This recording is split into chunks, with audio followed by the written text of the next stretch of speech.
यशोविहारिणि मनोहर दिव्यमूर्ते श्रीस्वामिनिस्तुतजनप्रियदानशीले श्रीवेङ्कटेशदजिते तव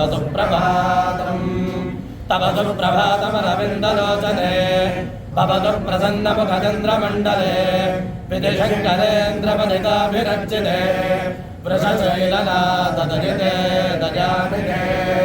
अद्यादिसप्तऋषयस्वभास्य संख्या आकाशसिन्धुकमलानि मनोहराणि